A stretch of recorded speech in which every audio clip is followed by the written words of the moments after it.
Hello, I'm Linda, and this is No Frills ASMR. I thought today we could take a look at a couple of calendars. This is a year to remember, 2023. Ah, yes, 2023. So this year, during the month of February, you might notice that there were a dermatology appointment. There were 28 days during the month of February, which is generally how many days there are during the month of February. But this calendar, which is for 2024, and it's a beautiful calendar. It's the national parks. Maybe at the end of the video we'll look at the pictures of it a little bit. Here's Saguaro National Park. I lived out in Phoenix Mesa, actually. And I remember, I forget now, but I think each of these arms takes like over 70 years to get to full size. Anyway, so here's the month of February for 2024. And as you can see, there's something different. Okay, I didn't write this misspelling. That's not me. During this month, there is what's called a leap day, and it is February 29th. And every time there's a leap day, it is the date, February 29th. Oh, I'm sorry, I bumped the camera. So I thought today we'd talk about leap year and leap day and learn, what's the deal with that. So this is one of those math type things. Confuses me, but I think I've got a hold of it. So I have a couple of marbles here that I thought we could use for the Earth and Sun. Actually, I have a different idea. Hold on, let's see if I can do this. Let me see if I can pull this far enough over. The sun. So this is the sun. Everybody have that visual. And this is Earth, our fragile home. That looks pretty good, right? Okay, so let's say that my pen here is the beginning of the year. And the Earth is rotating around the sun. And it takes 365 days and a quarter. It takes the Earth 365 days, 6 hours, and 9 minutes to rotate around the sun. But our calendar accounts for 365 of those days. So every year, the Earth is moving just a little bit faster than our calendar. So it takes 365 and a quarter days for the Earth to rotate around the sun. I should say orbit. I think the Earth rotates on its axis, but it's orbiting around the sun. I think that's real science language. So let me rephrase that. It takes 365 and a quarter days for the Earth to orbit around the sun. So after 4 years, about, we get a full day behind. Our calendar gets a full day behind the actual Earth's orbit around the sun. Does that make sense? I think so. Okay, sun, go away. I mean, I don't really want sun to go away. This just gives me an idea because there's a full solar eclipse coming up, which is my favorite thing. a video on that. All right, so here's the deal. A leap year. I feel like already you're probably all going, I get it. I get it now. Okay, a leap year is going to happen generally every 4 years. Because, like I said, the Earth takes 365 point, I think it's 2422 days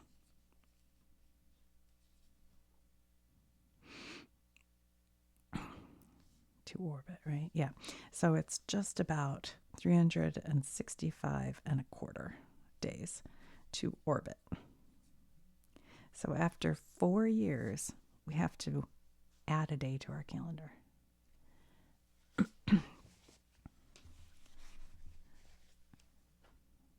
So a leap year, in order to know what year will be a leap year, it's like we're on 2024. So a leap year is going to be a year that is, this is useful if you play like pub trivia sometimes, divisible by 4. And that's really your most important rule.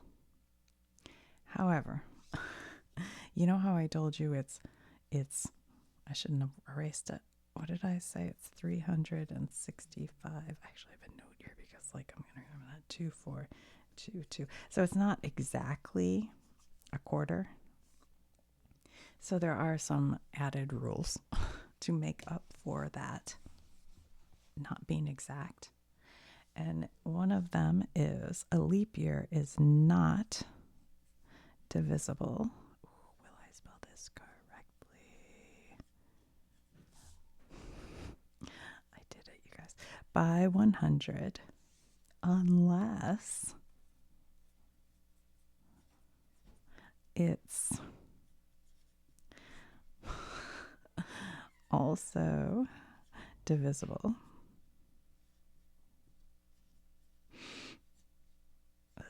by 400.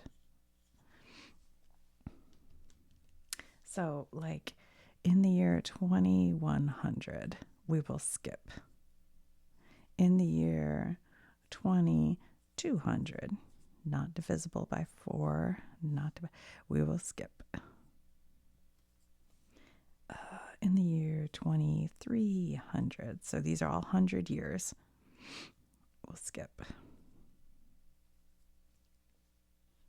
The year 2400, we will, let's see, don't skip, let's put that. So there will be a leap year because it is divisible by 400. So that makes up for all the little mathematics.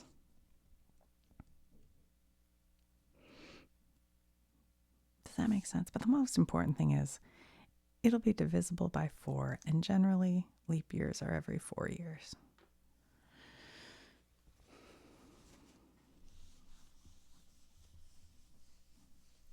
So this year, the leap year is February 29th. Well, every year it's every 4 years, generally, it's February 29th.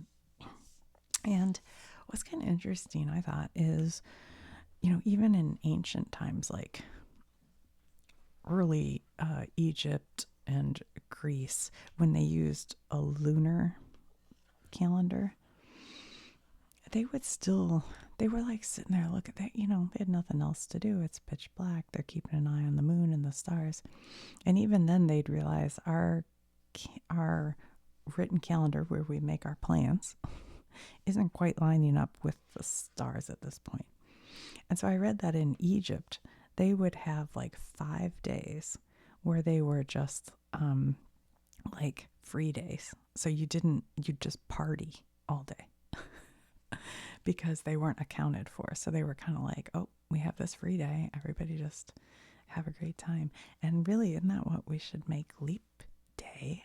Whenever it comes up, every 4 years, February 29th is a day where you just party all day because it's like an extra day.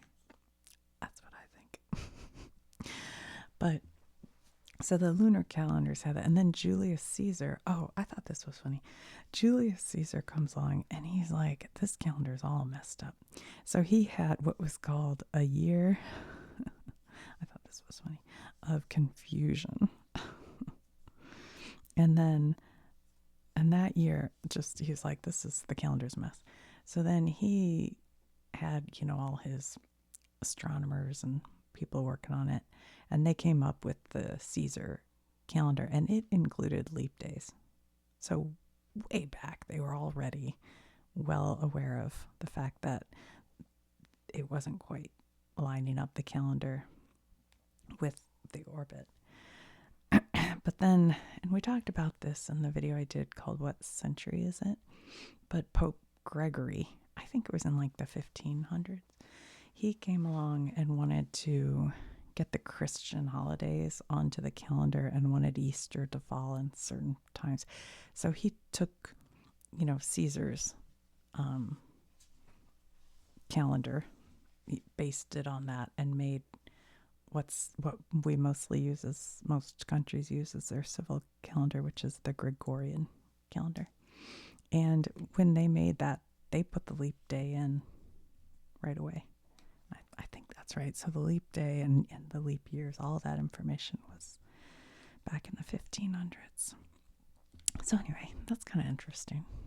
What else about leap year? If you're born on February 29th, first of all, that's pretty rare. If you're born, I read it was like 1 in 1,460 people are born on that day. Because you'd have to be born not just on that day, but it only comes around every 4 years. And then some years it's not even happening. So, but I have known at least 2 that we had a guy who'd babysit my kids, a young guy, a teenager. And he'd come over and tell my boys, I'm younger than you. And they were like, no, you're not. And he's like, no, really, I am. Because he was a leap. Oh, yeah. And they're called leap babies, leap baby. Or sometimes they're called leaplings. That's cute.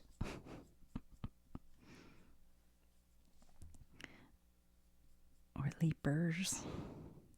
But anyway, yeah, so he'd come over and talk about how he was younger. And if you have a February 29th birthday, I think for like official records, like so that they know when you can, like in the US, you can't, most places you can't drink until you're 21. I think they use March 1st. So it's not the day before, but the day after, because you wouldn't be 21 yet until after that. Yeah, so that's kind of interesting. Do you guys know anyone born as a leap baby? The other one I knew was in elementary school. There was a girl. In fact, I remember now. There was a girl and my first grade teacher, because I remember they would talk about how they were both leap babies. So I guess I've known three people that I knew of who were leap babies. Okay, I'm trying to think if there is anything else we want to talk about.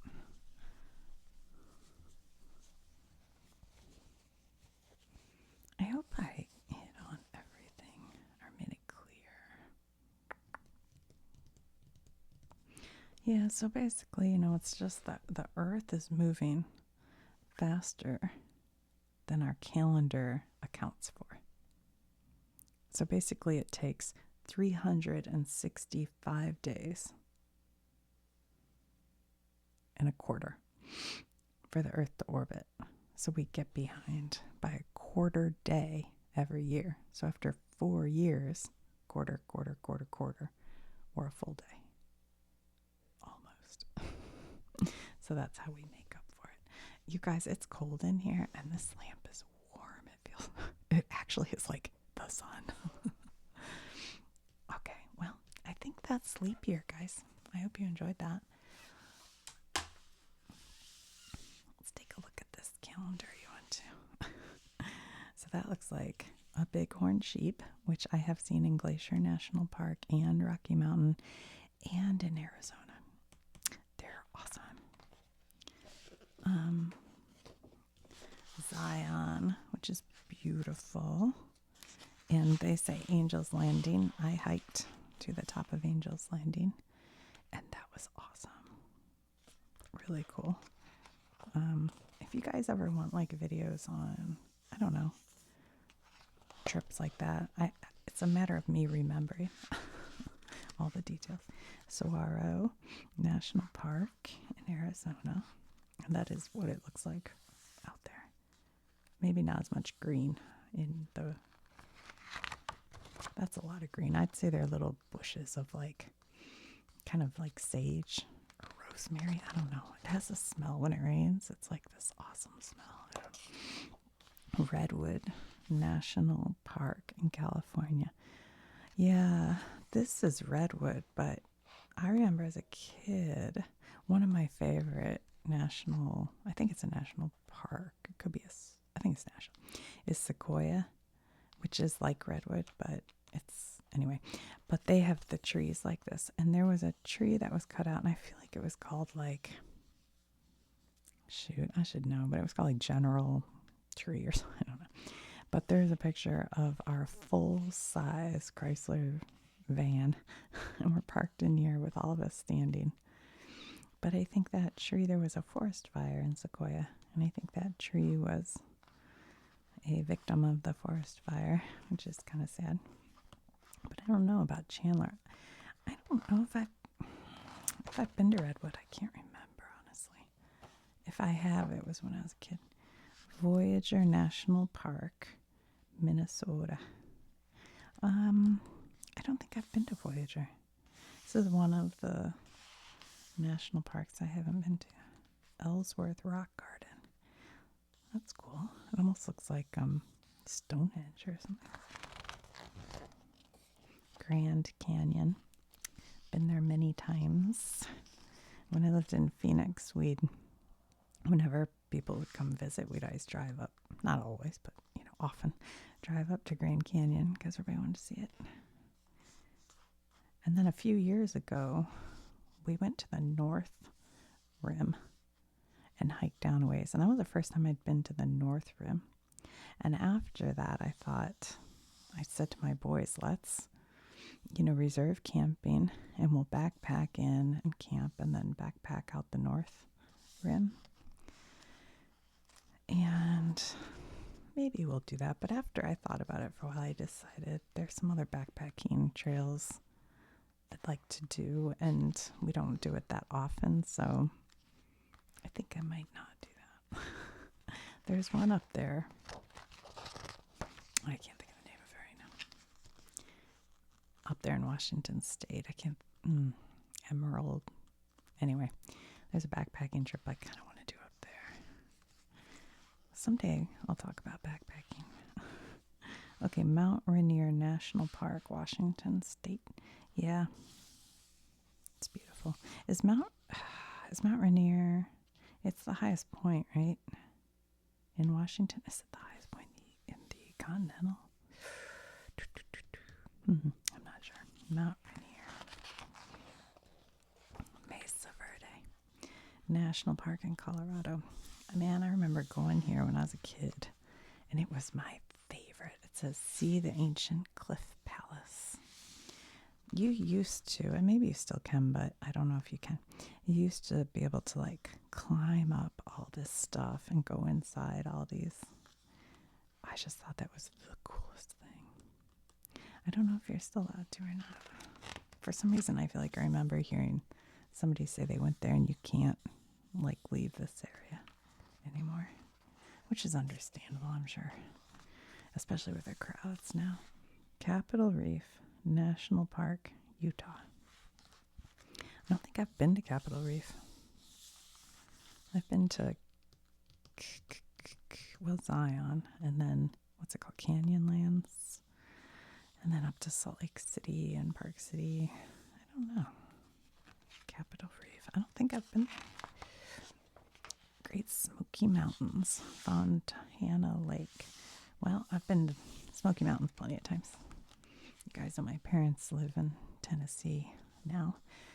So I've been up to the Smoky Mountains a lot. It's beautiful. And the nice thing with the Smoky Mountains, it's free. You don't pay to go in there. National Park of American Samoa. Ooh, look at that. It's so beautiful. Oh my gosh. I want to be right there. Right now. Yeah, never been there. I've been to Hawaii, but never Samoa. I knew a guy who was from Samoa one time. Majestic Longs Peak, Rocky Mountain National Park. That's a bull elk. Yeah. I love Rocky Mountain. I've been to Rocky Mountain a bunch of times. And it's awesome. But if you ever want to go like with a group and you're a little bit on a budget, not even on a budget, I don't know. I mean, it is kind of budget, but if you go to Estes Park, there's a YMCA camp there. And it's really fun if you have like kids because they have all these rooms that have like a double bed and then 2 or 3 sets of bunk beds. So you can fit your whole family in one room. Like, because I have a family of 5, so sometimes we always have to see if they have an extra bed or we have to cram in, you know. But we did a family reunion there, so we had like 50 people, and everybody had their own room with a bunk, and there is a dining hall, and you can, if you want, pay to have either breakfast, lunch, or breakfast, lunch, dinner there. So everybody could meet up at the dining hall, and then you are right at the foot of the mountain, so you can do all the hiking right there. It's really nice. Recommend. Mammoth Cave. Yep, it's awesome. It's awesome. I remember being there as a kid, and I forget what they call there's a big giant room. It's like the ballroom or the I know it. I can't remember. But anyway, it's a huge cathedral. Maybe it's called the cathedral. Anyway. And so you're sitting in there, and it's deep in the cave. And the ranger is talking, and he said, do you want to see what it looks like in pitch blackness? And I guess, as a kid, I'd never experienced that. So he turns off all the lights, and you can't, even see your hand in front of your, like, it was crazy. I was like, whoa. So neat. But yeah, I did enjoy that. Anyway, so that's the National Parks calendar. All right, guys. Well, thanks for watching. I'll talk to you soon. Bye. 1, 2, 3, 4, 5, 6, 7, 8, 9, 10, 11, 12. Zion, Saguaro, Redwood, Voyagers, Grand Canyon, Mount Rainier, Mesa Verde, Capitol Reef, Great Smoky Mountains.